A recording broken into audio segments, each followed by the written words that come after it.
Halo, selamat siang. Assalamualaikum warahmatullahi wabarakatuh.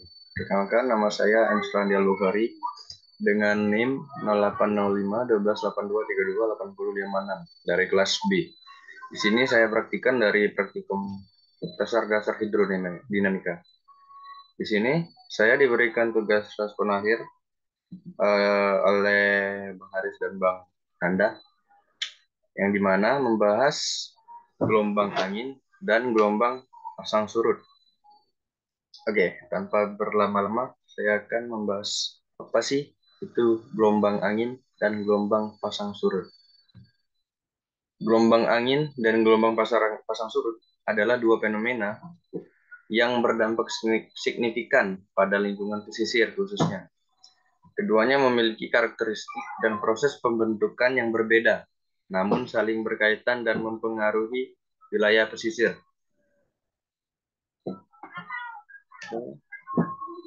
Definisi dan perbedaan. Gelombang angin adalah terbentuk akibat adanya tiupan angin di permukaan air, sehingga memiliki sifat yang tidak teratur dan bervariasi. Sedangkan gelombang pasut disebabkan oleh daya tarik gravitasi bulan dan matahari, sehingga memiliki pola yang lebih teratur dan dapat diprediksi. Faktor pembentukan angin. Yang pertama, faktor pembentukan gelombang angin. Yang pertama itu kecepatan angin, jarak jangkauan patch, kedalaman perairan. Pada kecepatan angin, semakin kencang kecepatan angin, semakin tinggi dan besar gelombang angin yang terbentuk. Yang kedua, jarak jangkauan angin. Semakin panjang jarak yang dilalui angin di atas permukaan air, semakin besar energi yang ditransfer ke gelombang. Yang ketiga, pada kedalaman perairan, gelombang angin akan semakin tinggi di perairan yang lebih dalam dibandingkan perairan yang lebih dangkal. Siklus dan pola gelombang pasut.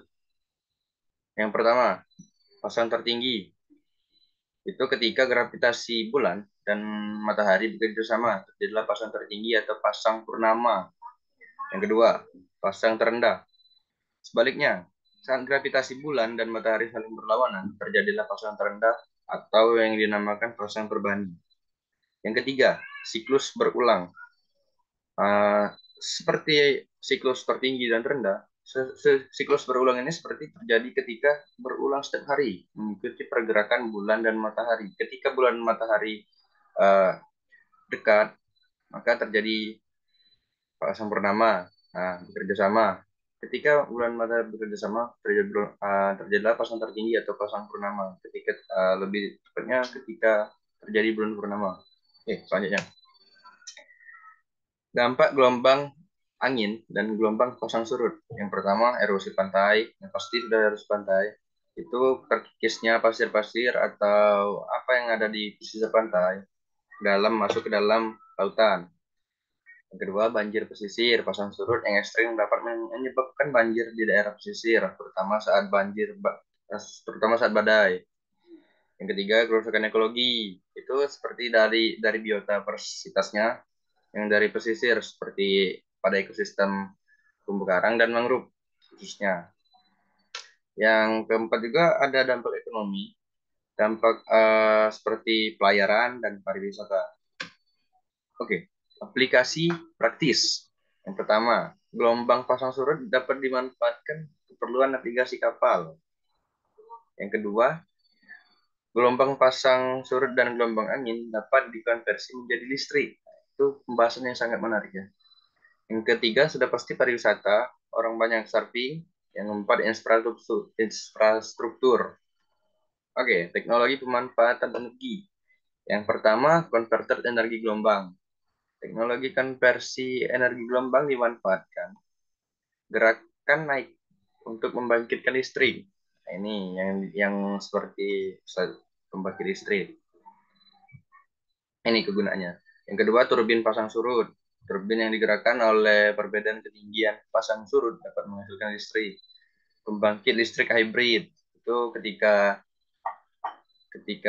alat yang ditanam di dalam yang menggunakan gelombang akan dikonversi menjadi listrik dari atas.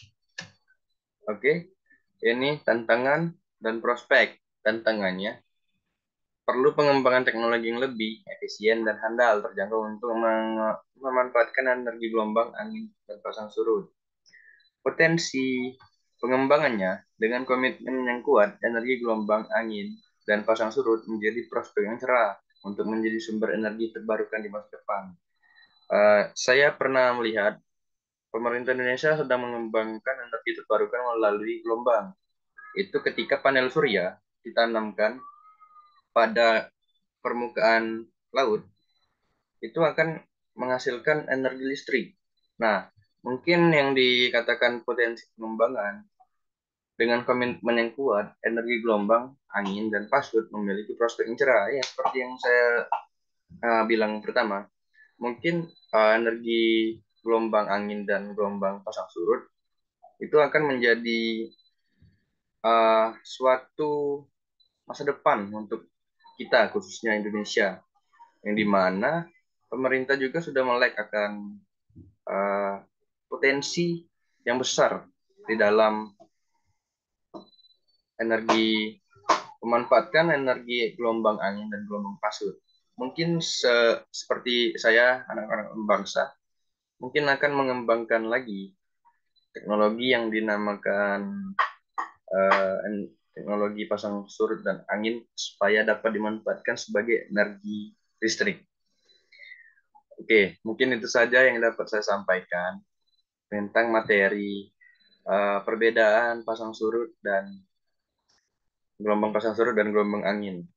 Dan di sini juga saya menyebutkan manfaat dari gelombang angin dan gelombang pasang surut serta potensinya.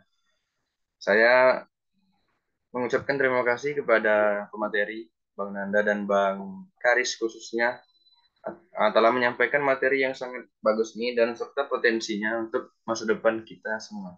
Mungkin itu saja yang dapat saya sampaikan. Lebih dan kurang saya mohon ampun. Saya M. Surandi, pamit undur diri. Wassalamualaikum warahmatullahi wabarakatuh.